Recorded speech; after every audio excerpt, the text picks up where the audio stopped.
I seem to be a magnet for creeps and weirdos, and since I got such a positive response on my last experience, I figured I would share a few more with you all. I'll be writing in order of let's not meetness, so scroll to the end if you only want the scariest. A little bit of background. These all took place outside my home at the time, which was on the literal last block of a major city, right across the street from the beach. The building was framed on four sides by the beach, the woods, a construction site, and a few other sleepy houses, as well as a muni line. Think the subway but above ground. It's the very last stop on the muni, so unless you catch it at the right time of the day, or at the height of tourist season, the area is basically empty on the sidewalks. The house itself has an initial patio door, which doesn't always fully close if you don't slam it, and then an entry area with a staircase and leading up to a second locked door that leads to the apartment. My first experience. I get home from work one day at about 9 p.m. and immediately get into a small spat with my roommates. After about 30 minutes, I decide to leave and cool off a little bit. I had planned on sitting on the porch outside, but as I looked across the street at the ocean, I decided it would be more peaceful there. I had never been to the beach at night for safety, but as I looked at the well-lit parking lot and no one in sight, I decided it would be alright. In the 1 block span from the beach to my home, there was a little wooded path that started on my street and dumped you out at the crosswalk for the beach. It also intersected with another pathway that took you down the coast. I sat for a bit. Everything was fine, and after a while, I started the 1-minute walk back on the little path. All of a sudden, I look up and see a man walking briskly on the intersecting path, looking right at me. I speed up a bit and try to ignore him, and as we hit the section where the two paths intersect, I end up being about a foot away from him. He calls out to me, "Hey, I want to talk to you." I ignore him, and after a few more steps, he reaches out his hand and grabs a part of my hair, saying, "Hey, come here." I immediately yank my hair out of his hand and I book it the last block, sprinting to my house, and I can hear him running behind me. I turn the corner sharply and I am briefly out of his sight. Luckily, the initial entryway to the patio has been left open by accident, and I run in through the door and I slam it shut. I hear his footsteps stop outside, followed by silence. As I go upstairs and I look through our front window, I see him walking away into the construction site. Experience number 2. I had a friend that lived a couple blocks from where I was, along the same stretch of beach. After hanging out one day, I decided to head back home around sunset. I've walked this way many times and it's just barely light outside still. Only a 5-minute walk, so I figure that I'll be home before dark. As I cross the intersection from their house, I notice a white van parked in the corner that is not usually there, covering a little garden I like to look at on my way back. I can just barely make out 2 people in the front seat. I think odd, okay, whatever, and I pull out my pepper spray. I cross the street, passing the van, and now have my back to it. As soon as my foot hits the pavement, on the other side of the street, I hear the van start up. I turn my head just slightly and I see them, illegally turning onto the street where I am now walking. They creep the van beside me slowly, just behind me but within my peripheral vision. I decide to stop and let them pass. I paused and pretend to be looking at my phone, and I see them stop driving immediately.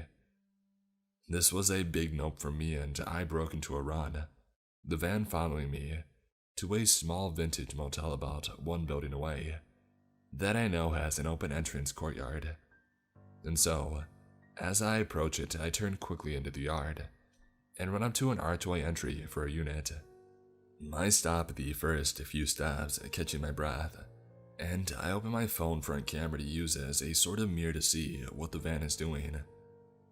They had backed up to the entry of the motel and sat there for a few minutes, and then the one on the passenger side opened the door and started walking towards the motel, his phone flashlight on, and I immediately pulled my own phone back, listening for his footsteps, and readying myself to start banging on the motel door, hoping someone is inside. I wait in silence for a long time, long enough for it to get dark. I finally look out again, and both the man and the van are gone. I call an Uber to take me the last 2 blocks. Sorry, Uber driver. I never saw them again. My third experience. I had a friend over and we went to do a dab. It's a form of smoking weed. It was about 10 p.m. My roommates don't like dabbing in the house because of the smell, so he and I go to his car parked out front. We're in the car having a good time when I notice a person walking down the block, pulling on car door handles. I notify him and we watch as the same person comes up to his car and yanks on the back door. He honks his horn and they back up for a minute, and then walk up to his driver window and knock on the window, making a motion to roll it down. Just as I'm about to tell him, don't, he rolls down the window a bit. The person is clean and normally clothed and asks what day it is, and then what time it is, and to which my friend answers. And then they stand there and stare at us as he tries to usher them away, even offering them money. Without saying anything, they walk away down the block, and once they reach the intersection between the construction site and the woods, they roll their head back up to the sky and just start screaming at the top of their lungs as they back away out of sight. I take this opportunity to dart back inside my house as my friend watches, making sure to close the patio door. A few hours later, one of my roommates comes home very drunk, and as we had figured out later, they failed to make sure the patio door is shut all the way. Morning time comes and I wake up in an empty apartment. I open my phone and have a singular message from my roommate from 3 hours ago, stating that when they had left for work this morning, there is a person they didn't know sleeping inside the patio area. They thought that it was a drunk person who lived in the neighborhood, and they had entered the wrong house by mistake, and evidently did not find it enough of a reason to call me or wake me up. I immediately go to the entry of our apartment, pulling the door open fast.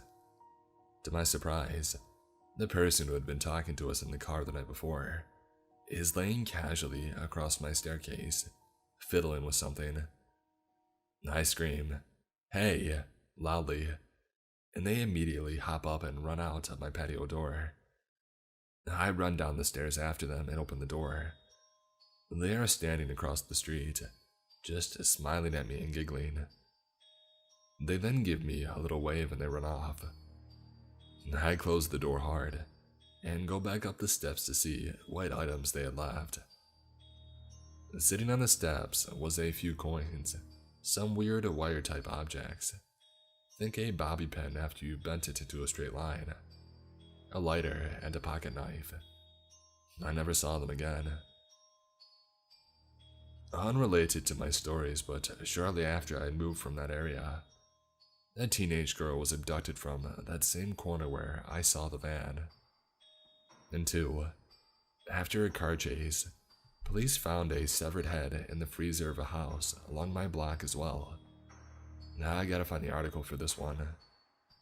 I also got a lot of questions regarding calling 911 on my last post, and I wanted to clarify. I am from a rural area, and I have had many bad experiences with cops abusing power, and I have been raised to always be wary of the police. I've also had situations that were severe enough that I did need to call them, and they didn't help me. So, that is not really a thought that goes through my head when dealing with these situations, and I've learned how to take care of myself or utilize community resources for other situations. These all happened years ago, and it's all pretty wild to look back on, and remembered how terrified I felt in these times. So, there's my stories. I hope you all enjoyed.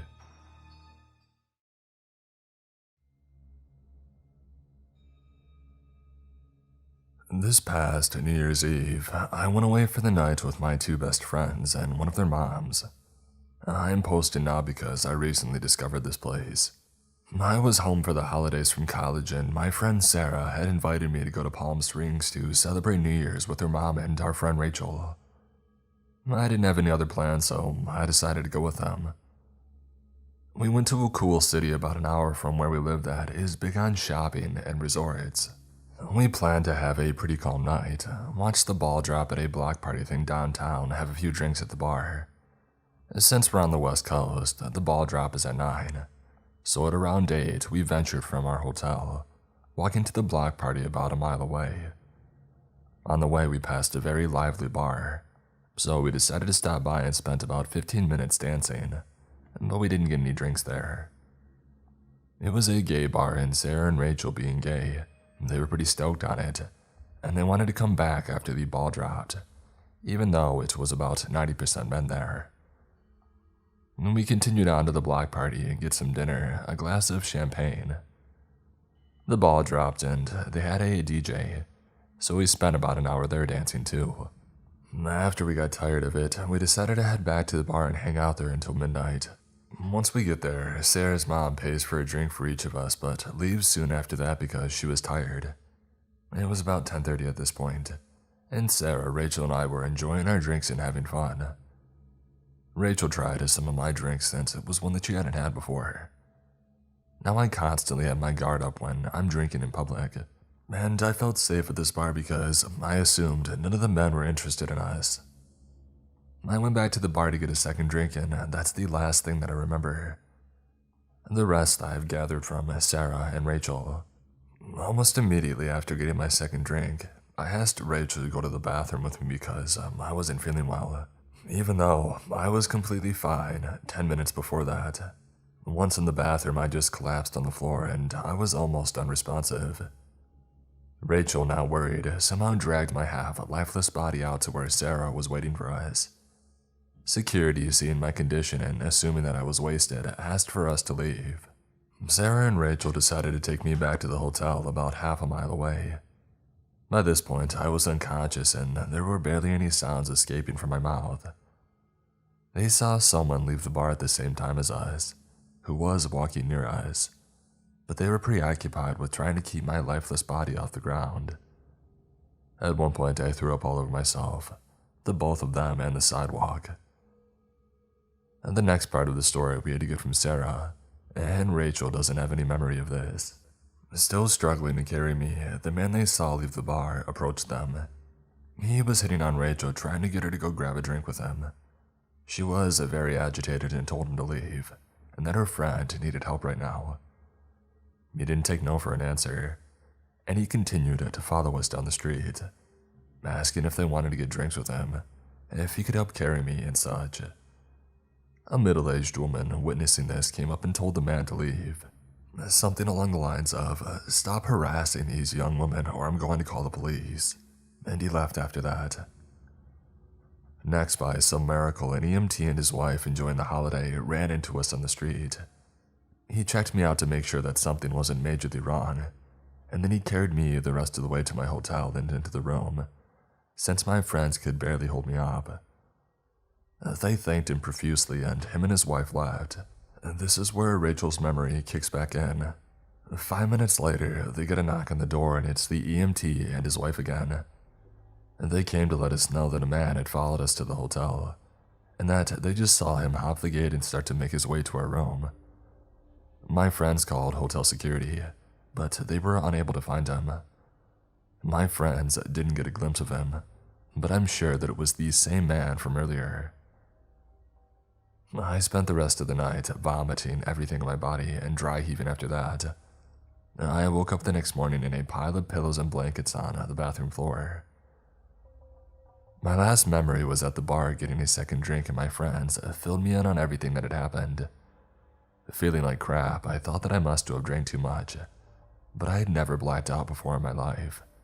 And the amount of drinks that I had at 2 in 2 hours, since I didn't get to drink my second at the bar, didn't add up to me being completely unconscious. We decided that my first drink had to have been drugged, since Rachel had some of it and had no memory of our walk home, even though she was fully functional. I'm sure the man that was talking to Rachel and then followed us back was the one that had slipped something into my drink. To this day, I don't really know how I could have been slipped something. I got my drink from the bar and I never set it down. My best guess was that it was already in the cup. Thankfully, I have a good friend and kind strangers protecting me that night. It keeps me up at night thinking about what could have happened under different circumstances. This story takes place when I was around 16 or 17. I lived with just my dad in a little apartment in a questionable area. It was the type of area that you wouldn't want to be out and about when the sun goes down. Up until a certain time, like 10 or 11 p.m., there would be a cop or two in the area patrolling and making sure that no bad activities were going on. I had a job at a restaurant in the city, which was about a 30-minute car ride and an hour-and-a-half train ride from my house.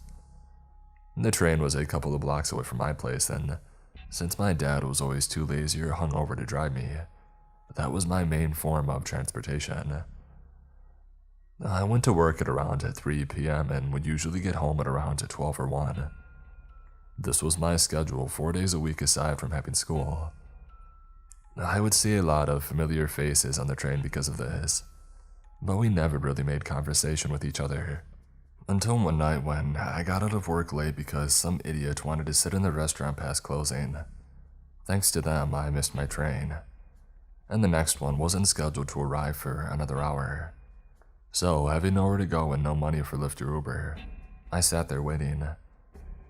No one was around me when this older man showed up, kind of staggering a bit. I assumed he was another drunken hobo in the city, trying to catch a train to sleep in.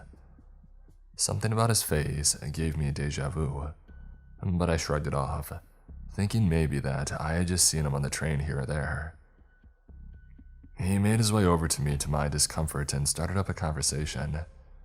He wasn't slurring, but the way that he was looking down at me gave me goosebumps. He asked me why I was out there so late all by myself. I had to reply as to not anger him, but I mean, we were alone and he was close enough to me to pull out a knife or something. Anyway, I told him that I was waiting for the train and he asked which one. Now, the train was color-coded with a strip at the top to indicate where it goes to north, south, east, or west. I took blue, but I lied and said that I took green. He looked at the schedule above and saw that the green train was coming in 15 minutes, so he said that he would keep me company. For those extremely long 15 minutes, he asked me how long I had been working at so-and-so restaurant, and this made my blood run ice cold. I never told him where I worked. I just looked at him very timidly and answered, "For a year," and he laughed and he said, "Wow, it's already been a whole year, huh?" At this point, my skin was itching out of anxiety, and as soon as the green train came, I knew that I had no choice but to take it. I said goodbye to him and I thanked him for the chat, hoping that that would be the end of it. But nope. He suddenly told me that he took the green train too.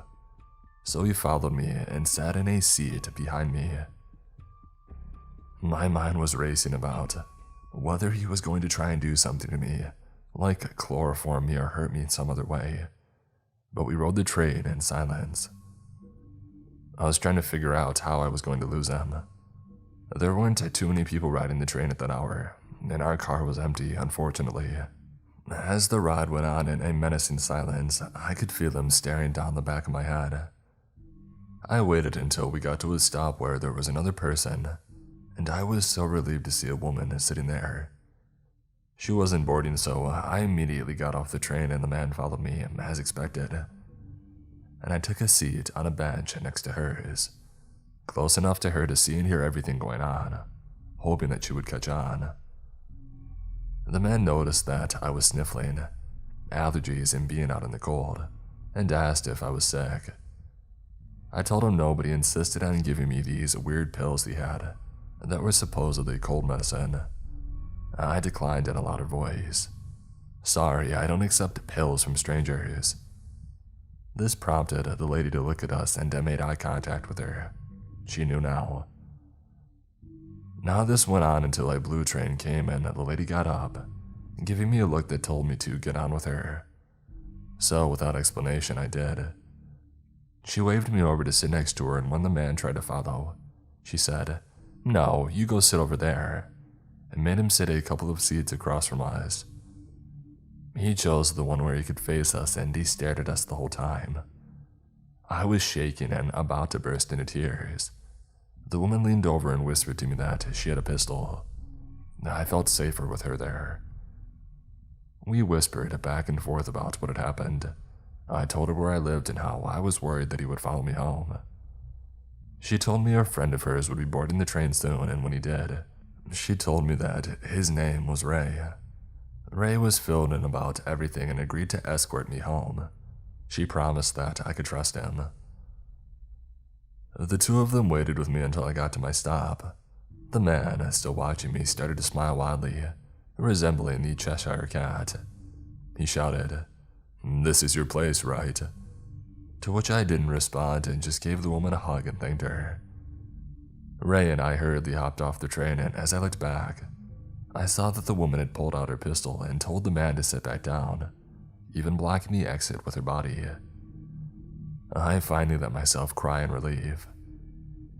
Ray walked me home and tried to calm me down by telling me about his job and his family. After watching me get inside the gates of my apartment safely, I thanked him profusely for his help. It chills me to think about how that night would have turned out if I hadn't met up with that woman and her friend. I feel extremely lucky to this day. I never saw that man again, and eventually, I stopped thinking about him, but in the back of my head, that creepy, aroused smile of his was burned into my mind, and I couldn't help but wonder just what else he knew about me.